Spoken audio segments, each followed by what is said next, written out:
দরবারে তিনি একটা দোয়া করতেন, হচ্ছে আবতর হো গিয়া হে हाल मुझबत कार का हद से अब तर हो गया है हाल मुझबत कार का कर मेरे इमदाद अल्लाह वक्त है इमदाद का। আল্লাহর ওলি বলতেন, আল্লাহ এমন একটা মুহূর্তে তোমার দরবারে হাত বাড়ায়া দিলাম যেই মুহূর্তে পৃথিবীর সমস্ত মানুষ ঘুমায় ঘরে চলে গেছে, পশু পাখিরা পর্যন্ত যার যার নীরব নিস্তব্ধ হয়ে গেছে, এমন একটা সময় আল্লাহ তোমার দরবারে হাজিরা দিয়া দিলাম। আল্লাহ মেহেরবানি করে আমার দুই হাত কানা কবুল আর মঞ্জুর করে আমার এই জবানের কথাটা তোমার আরশের মধ্যে নিয়ে আল্লাহ এই মুহূর্তে মাফ করে আল্লাহ তোমার কুদরতি কুলে আমাকে উঠায়া নাও। এইভাবে যদি আমরা আল্লাহর দরবারে কায়মুল বাক্যে জিন্দেগীর গুনাহ নিয়া আমরা আল্লাহর দরবারে চাইতে পারি, আল্লাহর পয়গম্বর বলেন চাইতে দেরি হবে, আল্লাহ পাক তোমাদের জিন্দেগীর গুনাহগুলো মাফ করিয়া আল্লাহর কুদরতি রহমতি বরকতি কুলে উঠাইয়া নিতে কিঞ্চিত পরিমাণ লেট হবে না। সুবহানাল্লাহ বলেন। তাহলে 2 নাম্বার 3 নাম্বার কথা আমার রব্বুল আলামিন 1 নম্বরে আমাদের আদি পিতা বাবা আদম আলাইহিস সালাতু ওয়াস সালামের বডিটাকে আল্লাহ তাআলা চেহারাটাকে আল্লাহ তাআলা নিজের হাতে নিজের চয়েসে বানাইলেন। নাম্বার 2 তাওরাত কিতাব নিজের কুদরতি হাত দ্বারা লিপিবদ্ধ কইরা আল্লাহ তার মনোনীত পয়গম্বরের উপরে আল্লাহ তাআলা নাজিল করেছিলেন। নাম্বার 3 8টা জান্নাত আছে, এর মধ্যে একটা জান্নাতের নাম হলো জান্নাতে আদন। আল্লাহ পাক 7টা জান্নাত নিজের হাতে আল্লাহ তাআলা বানান নাই। এই জান্নাতে আদন নামক এই জান্নাতটাকে আল্লাহ তাআলা নিজের হাতে বানাইলেন।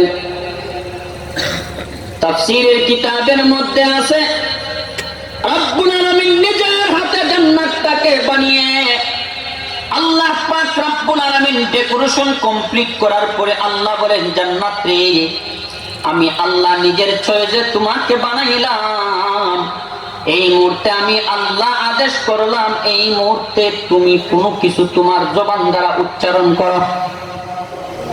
আল্লাহ যখন জান্নাতকে বললেন জান্নাত কথা বলার জন্য, তখন জান্নাতে ওই মুহূর্তে 30 পারা কালামের সূরাতুল মুমিনুনের 1 নম্বর আয়াত তিলাওয়াত করে কাদ আফলাহাল মুমিনুন আল্লাযীনা হুম ফী সালাতিহিম খাশিউন ওয়াল্লাযীনা হুম আনিল লাগওয়ি মুরিদুন।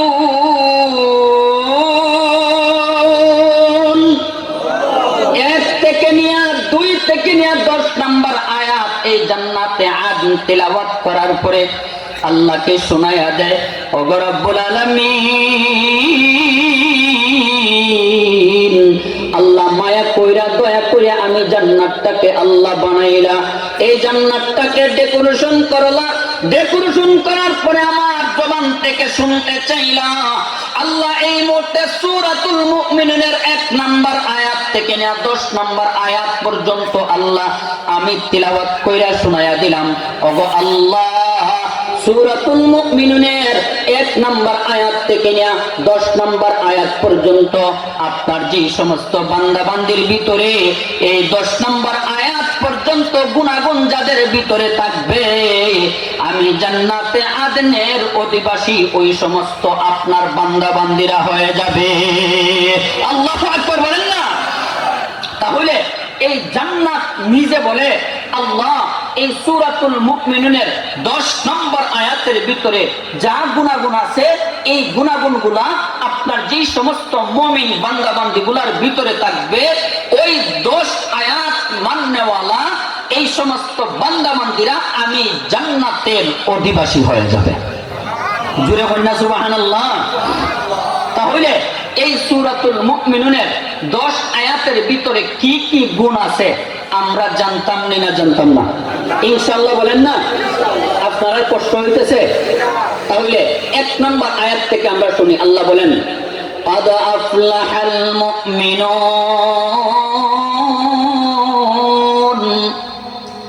الذين هم في صلاتهم خاشعون والذين هم عن اللغو معرضون এই হলো তিলাওয়াতকৃত তিনখানা আয়াত।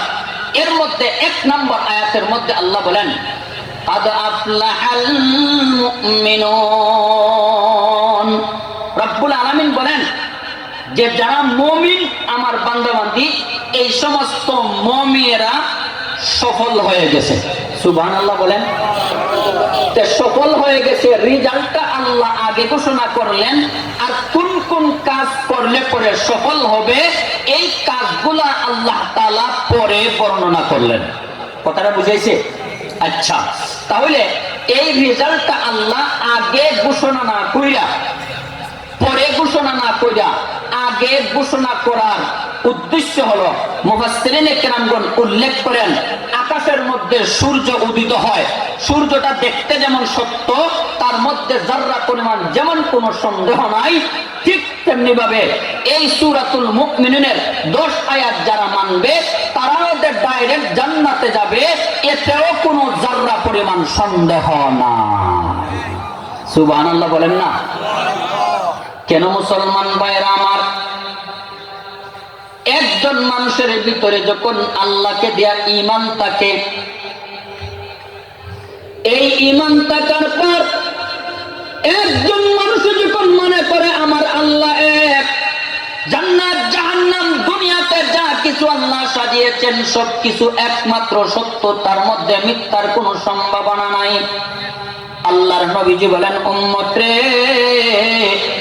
তোমার তামাম জিন্দেগি যদি গুনাহে ভর্তি থাকে আর যদি নেক আমল যাররা পরিমাণও না থাকে, হাসরের ময়দানে জাহান্নামের আগুনে জ্বলতে আল্লাহ এক পর্যায়ে তোমাদেরকে জান্নাতে প্রবেশ করানোর অনুমতি দিয়া দিবেন।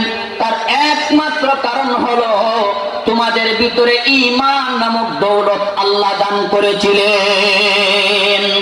আন্দরাদম কিদবদন জানম্বরি, আন্দরাদম কিদবদন জানম্বরি, আজ যাহা বানুর ঈমানম্বরি, আজ যাহা বানুর ঈমানম্বরি। আল্লাহু আকবার বলেন।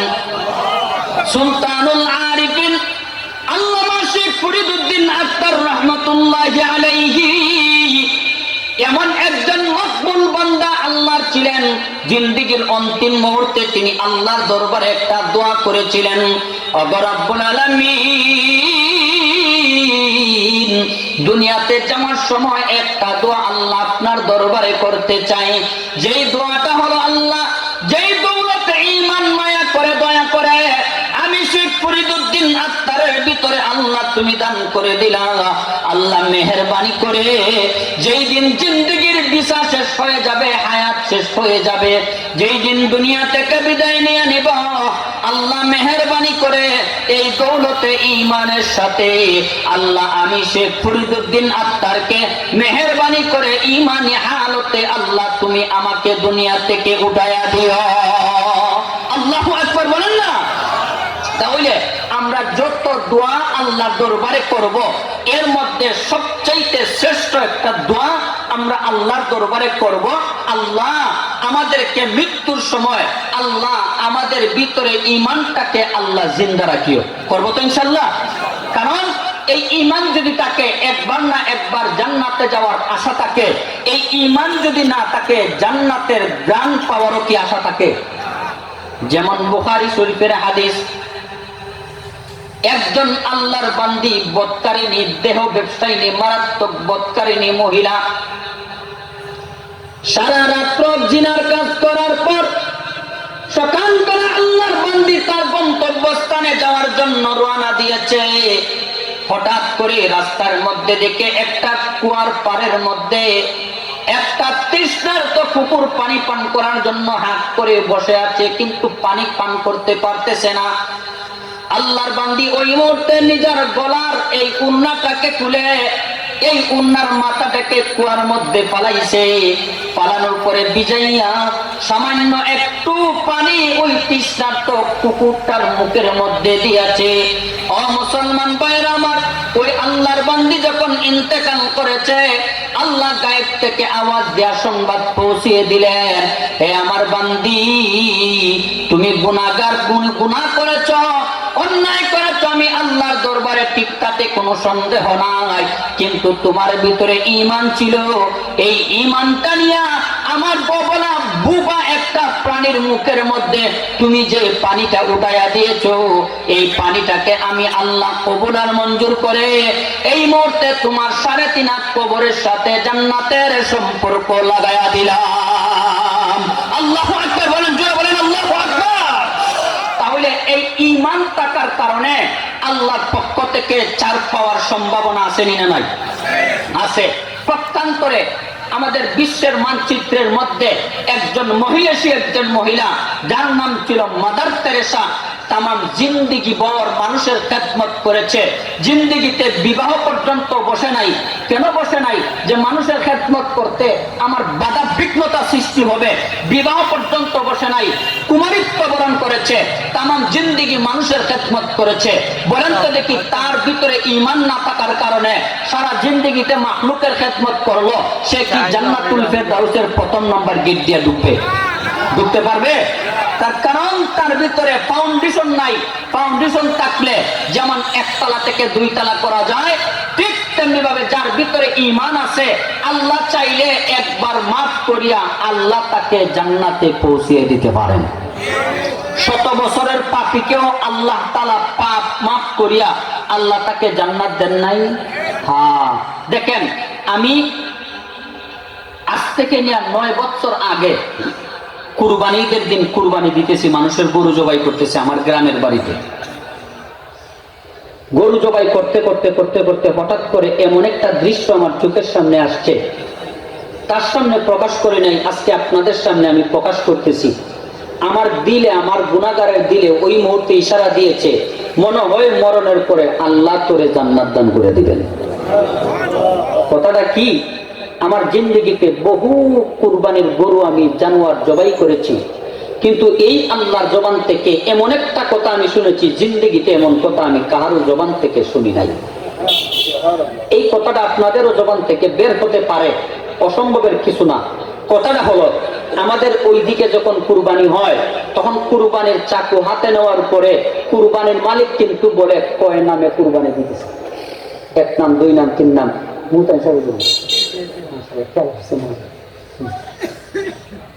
বাবার নামে বাবার নাম অমুক, মার নামে মার নাম অমুক, নাম নাম নাম বইলা বইলা বইলা বইলা 7 জনের নাম গরুর মধ্যে পূর্ণ করে কি করে না? আচ্ছা, এই নামটা জবানে প্রকাশ করা কিন্তু শর্ত না, আপনার মনে মনে নিয়ত করলেই চলবে, প্রকাশ করা শর্ত না। কিন্তু এরপরও আমাদের দেশের কিছু আবেগী মানুষ আবেগের সাথে উচ্চারণ করে নেয়। আল্লাহ যেন সহি বুঝদান করেন, আল্লাহ যেন মাফ করে দেন, আল্লাহ যেন কবুল করেন তাদের কুরবানি, বলে না আমিন। তো সবাই বলেছে যার যার নাম, আত্মীয় স্বজন নাম, মা বাবার নাম, শ্বশুর শাশুড়ির নাম, দাদা দাদির নাম। কিন্তু ওই আল্লাহর বান্দার বাড়িতে যখন আমি কুরবানি দিতে গেছি, যাওয়ার পরে একে একে একে একে নাম উচ্চারণ করতে করতে 7 নম্বরে বলে আমার নবীর নামে একটা নাম কুরবানি দিলাম। ওই বছর সহ আমার জিন্দেগিতে আমি যত কুরবানি আমার হাতের মধ্যে দিয়েছি, আজ পর্যন্ত আমি শুনি নাই নবীর নামটা বলতে। তার থেকে আমি একটা শিক্ষা ওই দিন হাসিল করলাম। আমি 2 বছর পর্যন্ত আমি কুরবানি দিয়েছি, যদি একটা ছাগল দেই আমার কলিজাটায় চায়, যদি এই কুরবানিটা নকল হয়, আমার উপরে যদি ওয়াজিব না হয়, তাহলে আমি চেষ্টা করি আমার সরকারে দু আলম সাল্লাল্লাহু আলাইহি সাল্লামের নামটার মধ্যেই যেন বরকতি কুরবানিটা হয়। আপনারা চেষ্টা করবেন তো ইনশাআল্লাহ? আল্লাহ যেন সবাইকে কবুল আর মঞ্জুর করেন, সবাই বলেন আমিন। আল্লাহ বলেন, قد أفلح المؤمنون الذين هم في صلاتهم خاشعون। আল্লাহ বলেন, যারা সফল কাম হয়ে যাবে তাদের মধ্যে অন্যতম আলামত বহন করনেওয়ালা মুমিন বান্দাবান্দিরা হলো যারা তাদের জিন্দেগিতে একনিষ্ঠতার সাথে 5 ওয়াক্ত নামাজকে মরণ পর্যন্তের জন্য যত্ন সহকারে ধরে রাখবে। সুবহানাল্লাহ বলেন। এই 5 ওয়াক্ত নামাজ, তাহলে 1 নম্বরের শর্ত কি বলেন তো? 5 ওয়াক্ত নামাজ। শুধু নামাজ পড়লেই হবে না, এই নামাজটার মধ্যে খুশু খুজু একনিষ্ঠতা আপনার ভিতরে বজায় থাকা লাগবে। আল্লাহর পয়গম্বরের সবচাইতে মায়ার সাহাবী হযরতে আবু বকর সিদ্দিক রাদিয়াল্লাহু তাআলা আনহু, নবীজি ওই সাহাবী সম্পর্কে বলেন, আমার উম্মতের মধ্যে সবচাইতে ঠান্ডা মাথার সাহাবীর নাম হলো হযরতে আবু বকর সিদ্দিক রাদিয়াল্লাহু তাআলা আনহু। আম্মা জান আয়েশা সিদ্দিকা রাদিয়াল্লাহু তাআলা আনহা বর্ণনা করেন, আমার কলিজার টুকরা আব্বা আবু বকর সিদ্দিক রাদিয়াল্লাহু তাআলা আনহু যখন আল্লাহর সামনে যখন তিনি নামাজের মধ্যে দাঁড়াইতেন, ওনার পিছন দিক থেকে তাকাইলে যেমন বোঝা যাইতো মোরা একটা গাছ নড়াচড়া ছাড়া যেইভাবে আলিফের মতন দাঁড়িয়ে থাকে, আমার আব্বা ওই মোরা গাছের মতন আল্লাহর সামনে এইভাবে তিনি একনিষ্ঠভাবে দাঁড়িয়ে থাকতেন। তিরমিজি শরীফের একটা ঘটনা আমি আপনাদেরকে শুনাইয়া আমার সামনের দিকে আমি যাই। হযরতে আবু বকর সিদ্দিক রাদিয়াল্লাহু তাআলা আনহু এবং হযরতে উমর ফারুক রাদিয়াল্লাহু তাআলা আনহু, দুইজন সাহাবী সব সময় আল্লাহর পয়গম্বরের ডানে এবং বামে সব সময় থাকতেন। এই কারণে জুমআর নামাজের সানি খুতবায় খতিব সাহেবের জবান থেকে আপনারা দুইজন সাহাবী সম্পর্কে পয়গম্বরের জবান মুবারকের দুইটা কথা আপনারা সব সময় শুনেন।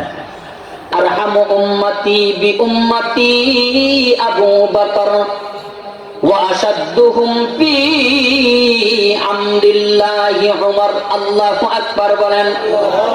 নবীজি বলেন, আমার সবচাইতে নরম সাহাবীর নাম হযরতে আবু বকর, আর আমার উম্মতের মধ্যে সবচাইতে গরম সাহাবীর নাম হযরতে উমর।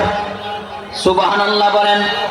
তাহলে বোঝা গেল ইসলামের বিধানের মধ্যে যেমন আবু বকরের মিজাজ আছে, ঠিক তেমনি ভাবে হযরতে উমরের মেজাজও কিন্তু ইসলামের মধ্যে আছে। এই ইসলামের মধ্যে হযরতে আবু বকর সিদ্দিক রাদিয়াল্লাহু তাআলা আনহুর এই নরম মিজাজ ফিট করে যদি কাম না হয়, তাহলে উমরি মিজাজ কায়েম করা লাগবে জমিনের মধ্যে। ও মুসলমান ভাইরা আমার, আমরা ঠিকমতো যদি 5 ওয়াক্ত নামাজ যদি আমরা ঠিকমতো নাও পড়তে পারি, এরপরেও যদি আমাদের আল্লাহকে নিয়ে কটূক্তি কেউ করে, তাহলে এই দেশের মোল্লা মৌলবীর আগে আপনাদের মতন দিন দরদি ইসলাম দরদি মুসলমানেরা এই আল্লাহর দুশমনদেরকে জিন্দা মাটির নিচে দাফন করে দেয়। জুড়ে বলেন ঠিক না বেটি? এই কারণে বড় দুঃখের সাথে কথাটা বললাম, বিগত নভেম্বরের 4 তারিখে, কয় তারিখে? 4 তারিখে মানিকগঞ্জের পালাগান একটা অনুষ্ঠানে এক কুলাঙ্গার আমার আল্লাহ সম্পর্কে বলেছে যে আজকে যদি আল্লাহর সাথে আরেকটা আল্লাহ হইতো, তাহলে আজকের মজমাটার পাল্লাটা বড়ই বাড়ি হইতো। এটা আসতে বললেন নাউজুবিল্লাহ, জুড়ে বলেন নাউজুবিল্লাহ। আচ্ছা, আল্লাহর বিরুদ্ধে এমন বড় কটূক্তি করার কারণে আপনারা বলেন তো দেখি, ফতোয়া আপনারা দেন, তার ভিতরে কি ঈমান আছে? তার ভিতরে ঈমান আছে। কিন্তু আমাদের দুঃখটা ওই জায়গায়, ঈমান নাই, সে বেঈমান পরিচয় দিবে, মুসলমানদের নাম চুরি করে নিয়া আজও পর্যন্ত এই বাউল নামক পাগলের বাচ্চারা কেন তাদেরকে নিজেরা তাদেরকে মুসলমান আর মুমিন পরিচয় দিবে? কথা বলেন ঠিক না বেটি? আচ্ছা, হিন্দু বসবাস করে এ দেশে, তাদেরকে আমরা কোনোদিন ঘর বাড়ি ভেঙ্গে তাদেরকে উৎখাত করে দিয়েছি? কেন দেই নাই? তারা তাদের ধর্ম পরিচয় দিয়া গণতান্ত্রিক বাংলাদেশের মধ্যে তারা বসবাস করতেছে। রাষ্ট্রের হক পাওয়ার ক্ষেত্রে এই হিন্দুদের যেমন অধিকার, আমাদেরও সমান অধিকার, বৌদ্ধদেরও সমান অধিকার, খ্রিস্টানদেরও সমান অধিকার। আমার প্রশ্ন, আমার কথা, আমার দাবি এই জায়গায় যে যেই সমস্ত বাউল নামক পাগলের বাচ্চারা আল্লাহকে নিয়ে কটূক্তি করেছে, এই দেশের মাটিতে 95% মুসলমানদের জমিনে, বাংলার জমিনে বসবাস করতে হলে মুসলমান পরিচয় দিয়ে তারা বসবাস করবে, এটা কখনো আমরা